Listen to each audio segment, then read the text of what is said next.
Halo semuanya, kami dari kelompok 4 yang berasal dari Fakultas Pendidikan dan Bahasa Prodi PGSD Unika Atmajaya. Kami akan memaparkan hasil analisis kebutuhan pengembangan pembelajaran literasi berbasis budaya di SDSM dan SDSBW. Anggota kelompok 4 ada Kevin, Septa, Okta, dan Noel. Terdapat 6 guru dari kelas tinggi seperti kelas 4, 5, dan 6 yang telah kami wawancarai dan observasi. Berikut identitas singkat dari masing-masing guru di SDSM dan SDSBW. Bapak M dan Bapak D adalah guru kelas 4, Ibu J dan Ibu C adalah guru kelas 5, Bapak Y dan Ibu A adalah guru kelas 6. Umumnya, guru berdomisili di Depok, Jakarta Timur, dan Bekasi. Penyusunan administrasi di SDSM dan SDSBW terdiri dari program tahunan, program semester, silabus, jadwal pelajaran, dan RPP. Dalam sistem penyusunannya, guru di SDSM menentukan program tahunan, program semester, silabus, jadwal, dan RPP sudah dilakukan di awal tahun ajaran baru dan dilakukan dengan berdiskusi. Sedangkan SDSBW mengikuti satuan pendidikan di SBW. SDSM dan SDSBW sudah mengenal literasi, budaya, dan kewargaan. Untuk meningkatkan pengetahuan kebudayaan, maka SDSM dan SDSBW menggunakan sumber internet, buku tematik, dan clipping kebudayaan. Media penunjang di SDSM dan SDSBW adalah buku tematik, video, dan PowerPoint. Buku bahan ajar yang digunakan oleh guru di SDSM dan guru di SDSBW adalah buku tematik yang sudah ditentukan oleh sekolah.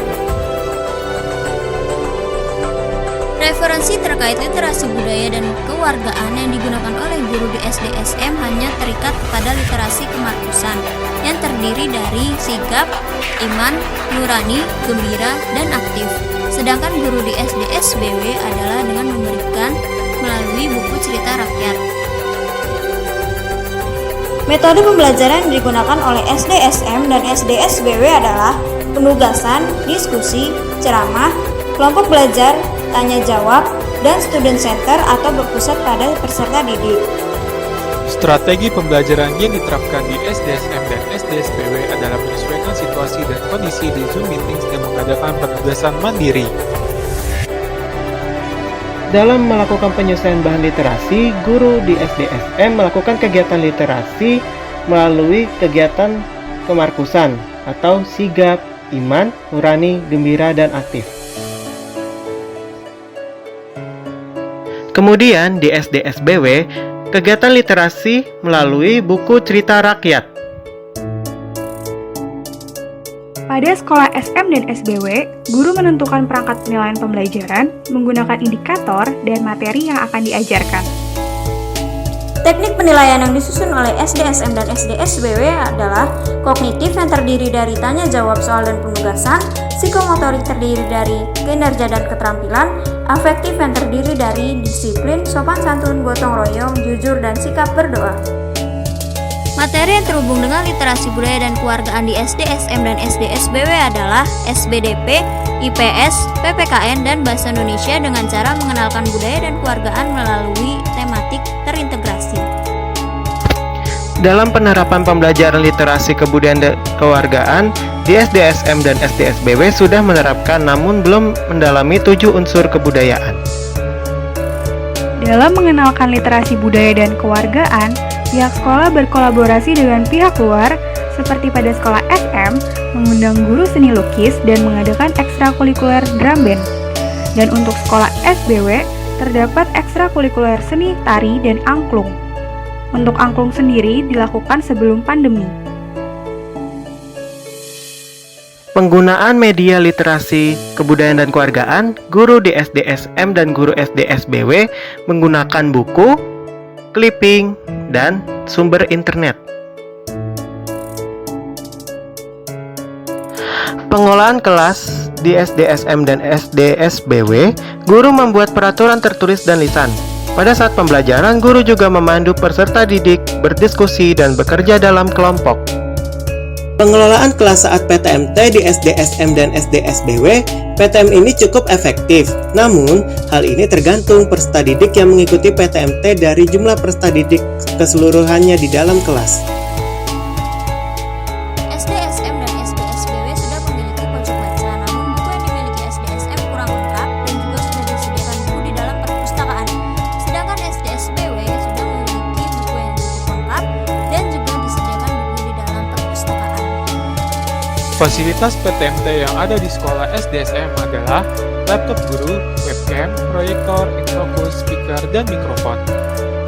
Sedangkan fasilitas PTMT yang ada di SDBW ada webcam, laptop guru, proyektor, infocus, speaker, dan tripod. Untuk ekstrakurikuler di SDSM dan SDSBW merupakan ekstrakurikuler seni tari.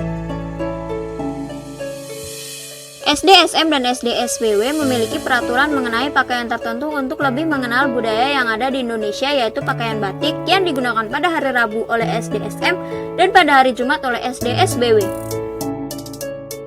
Secara keseluruhan, media pembelajaran yang digunakan di SDSM dan SBW cukup efektif dan dapat meningkatkan keaktifan peserta didik. Dalam meningkatkan dan mempertahankan keaktifan, guru di SDSM dan guru di SDSBW menggunakan tanya jawab bentuk spin wheel dan menunjuk peserta didik untuk menjawab pertanyaan tersebut. Kemudian peserta didik diberikan reward berupa pujian secara lisan. SDSM dan SDSBW dalam keterampilan mengajar belum pernah menerapkan saat pembelajaran berbasis literasi budaya dan keluargaan. Sebelum menyajikan materi, guru SM dan SBW membuat agenda harian seputar materi yang akan diajarkan berdasarkan buku pegangan yang akan dibahas melalui Zoom meeting dan memberikan video pembelajaran sebagai penguatan materi. Dalam penilaian harian maupun penilaian awal semester dan penilaian akhir semester, guru di SDSM menggunakan teknologi G-Form, sedangkan guru di SDSBW menggunakan teknologi G-Form dan Softricks. Pihak sekolah SM dan SBW masih kurang sosialisasi terhadap paradigma baru. Namun, ingin mengetahui pembelajaran berbasis literasi budaya dan kewargaan. Dalam meningkatkan pemahaman peserta didik mengenai literasi budaya dan kewargaan, pihak sekolah SM dan SBW belum pernah mengundang ahli budaya setempat. Saat proses pembelajaran berlangsung, peserta didik SM dan SBW bersikap aktif di dalam kelas. Teknologi yang digunakan guru dalam pembelajaran pun beragam. Pada sekolah SM dan sekolah SBW sama-sama menggunakan Google Classroom, Google Meet, Zoom Meeting, WhatsApp Group, dan juga Google Form. Namun yang hanya membedakan pada sekolah SBW menggunakan Socrates atau LMS, TikTok, juga Screen.io. Guru SM dan guru SBW memberikan penguatan materi kepada peserta didik dalam bentuk lisan. Guru di SDSM dan guru di SDSBW selalu memberikan refleksi di akhir pembelajaran dalam bentuk pertanyaan lisan. SDSM dan SDSBW memberikan tindak lanjut berupa penugasan dan remedial jika diperlukan. Selain itu, SDSM dan SDSBW juga memberikan motivasi dalam bentuk lisan berupa apresiasi ataupun reward. Berdasarkan hasil dari analisis kebutuhan, maka dapat disimpulkan bahwa SDSM dan SDSBW sudah mengenal literasi budaya dan kewargaan, namun belum pernah menerapkan pembelajaran yang berbasis literasi budaya dan kewargaan. Sekian video pemaparan analisis kebutuhan pembelajaran literasi berbasis budaya dan kewargaan di SDSM dan SDSBW. Terima kasih sudah menonton, sampai jumpa.